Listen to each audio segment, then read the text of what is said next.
बिस्मिल्लाहिर्रहमानिर्रहीम। अस्सलाम वालेकुम। सबसे पहले तो मैं अपने उन बहनों भाइयों का, अपने बुज़ुर्गों का, अपनी माँओं का, अपने साथियों का, मुस्लिम लीग नून के वर्कर्स का, आप सब मीडिया के बहन भाइयों का शुक्रिया अदा करती हूँ कि जो इतनी देर से धूप में यहाँ खड़े मेरे इंतज़ार में, और पूरे पाकिस्तान से जो मुस्लिम लीग नून के वर्कर्स, भाई बहनें, माएँ, बुज़ुर्ग आज मेरे से इजहार यकजहती के लिए यहाँ पे तशरीफ़ लाए हैं, उन सब की मैं तहे दिल से शुक्रगुज़ार हूँ। और जिन्होंने मुझे पैगामात भेजे, लातादाद पैगामात भेजे, मुझे दुआएं मौसूल हुई, मुझे सपोर्ट के मैसेजेस मिले, मैं आप सबकी बहुत बहुत शुक्रगुज़ार हूँ। ये सपोर्ट और ये जो जज्बा है, ये जो खलूस है, ये मुझे हमेशा याद रहेगा। आप सबका शुक्रिया। मैं अपनी बात कर लूँ पहले प्लीज़। और अभी मैं JIT से आई थिंक 2 घंटे का सेशन करके आई हूँ। जो कुछ उन्होंने मुझसे पूछा मैंने उसका जवाब दिया, और अपने वालिद के बाद, अपने चचा के बाद, अपने भाइयों की, जो दोनों भाई मेरे पीछे खड़े हैं, उनकी पे दर पे पेशियों के बाद आज बावजूद इसके कि सुप्रीम कोर्ट के ऑर्डर में मेरा नाम नहीं था, मुझ पे पिटिशनर ने जो भी इल्ज़ामात लगाए, प्राइम मिनिस्टर के डिपेंडेंट होने का या बेनिफिशियल ओनर होने का, वो कोई भी इल्ज़ाम प्रूव कर नहीं पाए। और बावजूद इसके कि सुप्रीम कोर्ट के ऑर्डर में मेरा नाम नहीं है, मैं आज पाकिस्तान की बेटी होने की हैसियत से, एक सिटिंग प्राइम मिनिस्टर की बेटी होने की हैसियत से, और उस इंसान की बेटी होने की हैसियत से जिसने हमेशा आइन और कानून की पासदारी की है, मैंने आज वो कर्ज उतार दिया जो मुझ पे वाजिब भी नहीं था। और वालों से मैंने पूछा, जब उन्होंने सब सवाल कर लिए, तो मैंने उनको कहा कि आप लोगों ने मुझसे बहुत सारे सवाल किए और मैंने ये कोशिश की कि जो आपके सवाल आते उनके मैं ऑनेस्टी से जवाब दूं, मगर एक सवाल अब मेरा भी है, क्या मैं कर सकती हूं? उन्होंने कहा आप पूछे। मैंने कहा आप मुझे काइंडली ये बताइए कि हम पे इल्ज़ाम क्या है। और उनके पास इस बात का कोई जवाब नहीं था। ये दुनिया की शायद पहली JIT है। दुनिया में होता है ऐसे कि पहले इल्ज़ाम लगता है, JIT उसके बाद बनती है। ये पहली JIT है जो पहले बन गई है और वो इल्ज़ाम ढूंढ रही है कि इल्ज़ाम क्या लगाएं इनके ऊपर। यही सवाल मेरे भाइयों ने पूछा था, उनके पास इस बात का कोई जवाब नहीं है।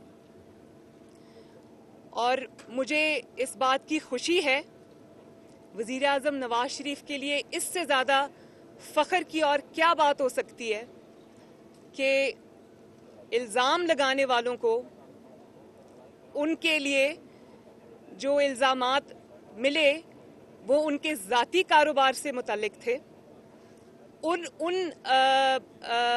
दहाइयों से मुतल्लिक थे जिनमें वज़ीर आज़म नवाज शरीफ सियासत से उनका दूर का कोई ताल्लुक भी नहीं था, या वो ज़माना तालिब इल्मी के हवाले से सवाल आते उस ज़माने के हवाले से, या फिर मेरे दादा मरहूम के कारोबार के हवाले से वो सवाल आते।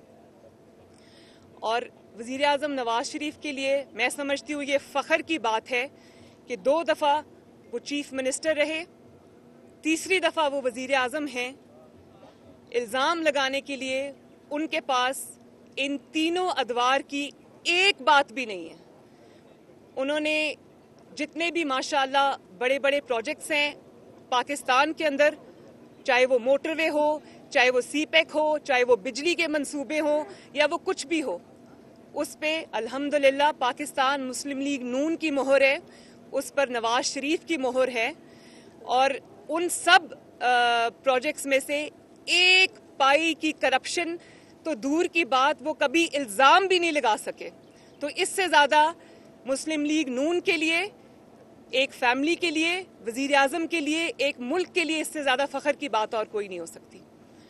और रही बात फैमिली बिजनेस की, तो ये बात आपको जान लेनी चाहिए कि 60 की दहाई में या 70 की दहाई में या 80 की दहाई में फैमिली के जो भी बिजनेस थे, जो भी लेन देन थे, उसी के मुतल्लिक सवाल घूम फिर रहे हैं। और पब्लिक का एक पैसा, सरकारी पैसा, कोई भी एक पैसा अगर उसमें इन्वॉल्व हो तो उसका जवाब देना तो बनता है। मगर आपस के कारोबार के मामलात, ज़ाती कारोबार, प्राइवेट एक कारोबार एक फैमिली का, उसका ना सवाल पूछना बनता है ना जवाब देना बनता है। एक पैसे की करप्शन, एक पैसे की किकबैक, एक पैसे की कोई अनोमली, एक पैसे की कोई कमीशन, किकबैक, मनी लॉन्ड्रिंग अगर है तो सामने लाओ। लेकिन वो सामने इसलिए नहीं आ सकी कि उसका कोई वजूद ही नहीं है। हमारे ज़िम्मे अवाम का कोई पैसा, पब्लिक का कोई पैसा वाजिबुल अदा नहीं है। और जिनके ऊपर केसेस अवाम के पैसे के खुर्द बुर्द के हैं, जिनके ऊपर केसेस अवाम के पैसे से लेन देन के हैं, उन्होंने कोर्ट से स्टे ऑर्डर लिए हुए हैं। और जो 70-80 साल से बिजनेस फैमिली है, वो अपने जो एसेट्स है उनको जस्टिफाई कर सकती है, वो मींस जस्टिफाई कर सकती है। जो भी हमारी प्रॉपर्टीज़ हैं उनको हम जस्टिफाई कर सकते हैं और कर भी रहे हैं, जवाब भी दे रहे हैं। लेकिन मुझे इस बात का जवाब मिलेगा कि जिन लोगों का सवाए लोगों की जेबों में हाथ डाले रखने के, सवाए मांग तांग के गुजारे के, जिन लोगों का कोई कारोबार नहीं है, जिनका कोई जरिया आमदन नहीं है, उनसे सवाल क्यों नहीं पूछा जा रहा।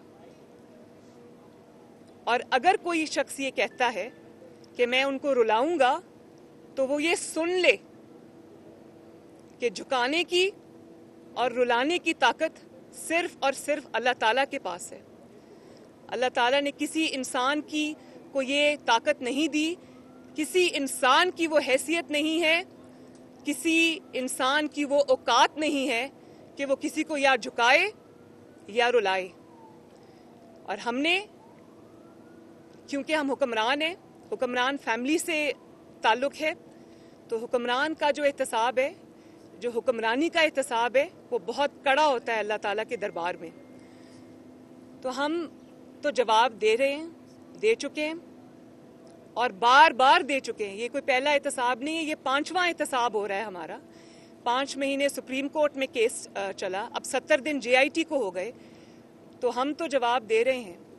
और ये तो एक तरह से हमारी मदद हो गई है कि जो हुक्मरानी के हिसाब से या हुक्मरान होने के नाते जो हिसाब हमें आखिरत में देना था, उसका बोझ कुछ हल्का हुआ। मगर मुझे उस इंसान की दुनिया से भी खौफ आता है, उस इंसान की आखिरत से भी खौफ आता है, जिसने अपने ऊपर झूठों के, झूठे इल्ज़ामात के, बोहतानों के, जो उसने 20 करोड़ अवाम के सामने लगाए हैं, इतना बोझ लाद लिया अपने ऊपर कि इस दुनिया, अगली दुनिया में तो क्या, शायद इस दुनिया में भी वो हिसाब ना दे सके। 1 मिनट। और ये पहली लीक्स नहीं है जिसमें मुझे इन्वॉल्व किया गया, पैनामा लीक्स, एक डॉन लीक्स भी आई थी, उसमें भी मुझे इन्वॉल्व किया गया था। वजह एक ही है, वजह ये है बाप को बेटी का नाम इस्तेमाल करके अंडर प्रेशर लाना। सब जानते हैं कि जो बेटी है, इस्लामी रवायात में, मशरकी रवायात में, बेटी वालिदैन के और स्पेशली खसूसन अपने वालिद के दिल का नरम तरीन और हसास तरीन हिस्सा होती। और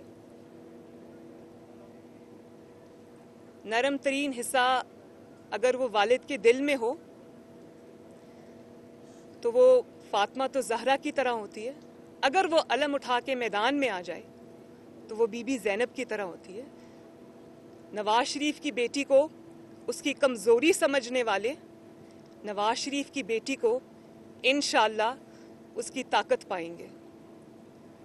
اور اگر کسی کا یہ خیال ہے کہ بیٹیوں کو انوالو کر کے اور اس طرح سے وہ وزیر اعظم نواز شریف کو کسی امتحان سے دوچار کریں گے تو وہ سن لیں کہ میں وزیر اعظم نواز شریف کی بیٹی ہوں, اس شخص کی بیٹی ہوں جس نے مجھے حق کے لیے کھڑا ہونا سکھایا, اس شخص کی بیٹی ہوں جس نے مجھے یہ ترغیب دی کہ جھوٹ کے آگے, ظلم کے آگے سر نہیں جھکانا. مگر یہ وہ لوگ سمجھ نہیں سکتے جن کو بیٹیوں کی قدر نہیں ہے, جن کو بیٹیوں کی تکریم کا پتہ نہیں ہے, جن کو خاندانی اقدار کا پتہ نہیں ہے. شاید وہ یہ باتیں کبھی سمجھ نہیں سکیں گے. مگر آج میں پاکستان کی ہر اس بیٹی سے مخاطب ہوں جو اپنے والد سے محبت کرتی ہے, اور ہر اس والد سے مخاطب ہوں جو اپنی بیٹی سے محبت کرتا ہے, کہ بیٹیاں اگر نواز شریف کی بیٹی کو آپ اس لیے نشانہ بنائیں گے کہ وہ نواز شریف کی بیٹی ہے تو وہ اس کا جواب اس لیے دے گی, وہ واپس لڑے گی اس لیے کیونکہ وہ نواز شریف کی بیٹی ہے. اور اگر کسی کا یہ زوم ہے کہ ہمیں تو حاضر ہونا تھا, ہمارے پاس کوئی راستہ نہیں تھا, تو ہمارے پاس بھی بہت راستے تھے. ہم بھی ٹیکنیکلٹیز کا سہارا لے کر, امیونٹی کا سہارا لے کر, جو وزیر اعظم نواز شریف کو ایز وزیر اعظم اویلیبل تھی, ہم بھی اقتدار کے ایوانوں میں چھپ سکتے تھے. ہم بھی کمر درد کا بہانہ بنا کے گاڑی کو ہسپتال کی طرف موڑ سکتے تھے. ہم بھی عدالتوں سے ایبس کانڈر ہو کے نتھیا گلی کے سرکاری ریسٹ ہاؤس میں جا کے چھپ سکتے تھے. ہم بھی یہ کر سکتے تھے, مگر ہم نے حساب دیا اور اب دے رہے ہیں. 3 نسلوں کا حساب دیا اور بار بار دیا. اور یہ یاد رکھو کہ آئین اور قانون کی حفاظت اور پاسداری کے بدلے میں نواز شریف نے جو وار اپنے دل پہ لیے ہیں, جس احتساب کی بھٹی میں سے وہ گزر کے آیا ہے, جس طرح اس نے مردانہ وار شیر دل انسان کی طرح احتساب کا سامنا کیا ہے اور بار بار کیا ہے, بے رحمانہ احتساب کا سامنا کیا ہے, وہ یہ احتساب اور زخم جو ہیں وہ اپنے سینے پہ سجا کر تمغوں کی طرح 2018 میں عوام کے پاس جائے گا. اس دن سے خوف کھاؤ جب نواز شریف اپنی کہانی عوام کے پاس لے کے جائے گا. اس کو اس نہج پہ مت لے کر جاؤ کہ جو راز اس کے سینے میں دفن ہے, جو سازشیں اس کے خلاف ہو رہی ہیں, وہ عوام کو یہ بتانے پہ مجبور ہو جائے. اور سازشیں بھی نواز شریف کے خلاف اس لیے ہوتی ہیں کہ سازش کرنے والوں کو یہ پتہ ہے کہ وہ محب وطن انسان ہے. وہ سازش جھیل جائے گا, وہ برداشت کر جائے گا, مگر وہ وطن کی خاطر زبان نہیں کھولے گا, وہ وطن کی خاطر چپ سادھ کے رہے گا. مگر میں ان لوگوں کو یہ بتانا چاہتی ہوں, سیاسی مخالفین کو, اور سازشیں جس طرح کی وہ کر رہے ہیں, میں ان کو یہ بتانا چاہتی ہوں کہ عوام اس کی طاقت ہے نواز شریف کی, اور عوام کو اتنا اعتبار ہے. لیڈر بھی ہوتے ہیں, سیاستدان تو یہاں بہت ہیں, مگر نواز شریف ایک واحد لیڈر ہے جس پہ قوم اعتبار کرتی ہے, اور جس کا لوگوں کو پتہ ہے کہ نہ وہ خود جھکے گا نہ وہ اپنے ووٹ کو جھکنے دے گا, اور وہ آئین اور قانون اور سویلین بالادستی کے لیے کھڑا ہے, کھڑا رہے گا. اس کے علاوہ کسی بھی لیڈر میں اتنی ہمت نہیں ہے کہ وہ کسی بھی غیر قانونی, غیر آئینی قدم کے سامنے دیوار بن کے کھڑا ہو جائے. ایک منٹ نہیں, اب میرے کچھ سوال بنتے ہیں, اور وہ یہ سوال ہیں کہ پیناما لیکس کے اندر 400-500 خاندانوں کے اور بھی نام آئے، اور اس سے زیادہ مضحکہ خیز اور بات کیا ہوگی کہ جنہوں نے پیناما لیکس کے اوپر ہم پہ مقدمے کر رکھے ہیں آف شور کمپنیز کے، مقدمہ کرنے والوں کی اپنی آف شور کمپنیز ہیں، مگر کیونکہ پیناما لیکس میں نام نہیں ہے تو وہ ان کی آف شور کمپنیز حلال ہیں، باقیوں کی حرام ہیں۔ اور پیناما لیکس کوئی آسمانی صحیفہ نہیں ہے، تمہیں بھی جواب دینا پڑے گا، اب ہر چیز کا جواب دینا پڑے گا۔ ایک ہی خاندان کا کتنا احتساب کرو گے؟ 3 نسلوں کا احتساب تو ہو گیا، دادا کی قبر سے لے کے وزیر اعظم کی زمانہ طالب علمی سے لے کے ان کے پیدا ہونے سے پہلے سے لے کے شہباز شریف سے لے کے حسین نواز، حسن نواز، مریم نواز، اب ہمارے بچے، ایک فیملی کا کتنا احتساب کرو گے؟ 6 مہینے سپریم کورٹ کا کیس چلا، کچھ نہیں نکلا۔ 70 دن کی JITA، آج مجھے احساس ہوا کہ ان کے پاس کچھ نہیں ہے، یہ JITA لگا کر الزام ڈھونڈ رہے ہیں کہ الزام لگانا کیا ہے۔ منی ٹریل بہت پہلے کی دے دی ہوئی۔ 1 منٹ بیچ میں، 1 سیکنڈ، میں نے ابھی بات ختم نہیں کی، میں نے ابھی تک بات ختم نہیں کی، اور میں آخر میں یہ ضرور کہنا چاہوں گی کہ اگر نواز شریف کے خلاف سازش کرو گے تو نواز شریف پہلے سے زیادہ طاقت کے ساتھ واپس آئے گا۔ جب نواز شریف کے خلاف سازش ہوئی، وہ پہلے سے زیادہ طاقت کے ساتھ الحمدللہ واپس آیا،